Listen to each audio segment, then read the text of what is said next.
So, good day. My study is about contextualizing sustainable forest management and social justice in the community-based forest management (CBFM) program in the Philippines.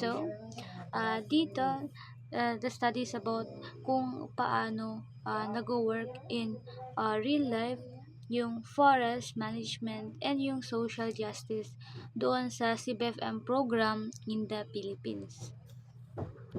And the study chosen from selected CBFM sites across Luzon, Visayas, and Mindanao, particularly in Nueva Vizcaya, Benguet, Palawan, Southern Leyte, Samar, and Davao de Oro, to represent diverse socioeconomic and environmental challenges. So the DENR has issued 1,954 CBFM agreements over 1.6 million hectares, targeting sites expiring soon. So, ginawa yung study sa mga selected CBFN sites sa Luzon, sa Visayas, and Mindanao. Particularly and specifically sa Nueva Vizcaya, sa Benguet, sa Southern Leyte, sa Samar, and yung Davao de Oro, and yung Palawan. So, pinili yung mga lugar na ito dahil nagre-represent sila sa iba't ibang forest conditions and community situations and yung management challenges doon sa Pilipinas, dito sa Pilipinas.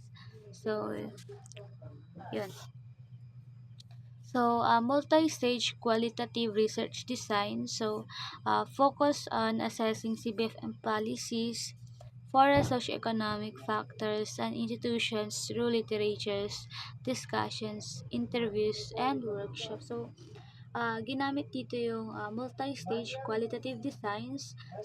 Meaning yung step-by-step process para makuha yung lahat ng insights, yung experiences, opinions, yun. And nagsisimula sila sa mga policy review, tapos focus group discussions with the communities, and yung key informant interviews sa mga DENR officials and yung local partners. Yung case studies ng six people's organizations and yung triangulations validation. Yun. The data collection was collected through literature's review of CBFM policies and uh, studies from 2021, present online FGT involved 14 sessions via Zoom, each with about 10 participants using guide questions, and key informant interviews was conducted with 6 selected people's organizations. Validations included 3 regional and 1 national workshop. Dito sa data collection, na-collect nila yung data from March 2020 hanggang December 2021, and mostly online dahil sa COVID-19. Ginamit yung forest group discussions, 14 online sessions yung ginawa. Yung key informant interviews and yung 6 in case studies kasama yung mga people's organizations leaders, DENR, and yung local uh, government representative, and yung NGO partners.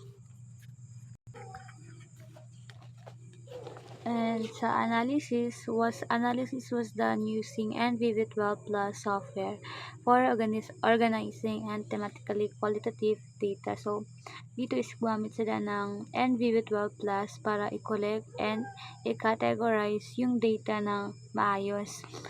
For example, dito is yung paghihiwalay yung data by region or by issues. Gamit yung NVV12 plus is nagawa nilang i-analyze yung data mula sa 14 focus group discussions and yung 6 key informant interviews. And Yun. So the timeline for the data collection was from March 2020 to December 2021, adapted to online due to COVID-19. So the timeline of data collection was from March 2020 to 2021. So halos 2 taon din yung study para ma-sure talaga na complete yan yung data and ma-capture yung real experiences ng communities sa CBFM program. So ang nagpabaga lang dahil sa ah, ah, yung COVID-19. Yun yung dahilan kung bakit tumagal ng 2 taon. Yun lang. Thank you.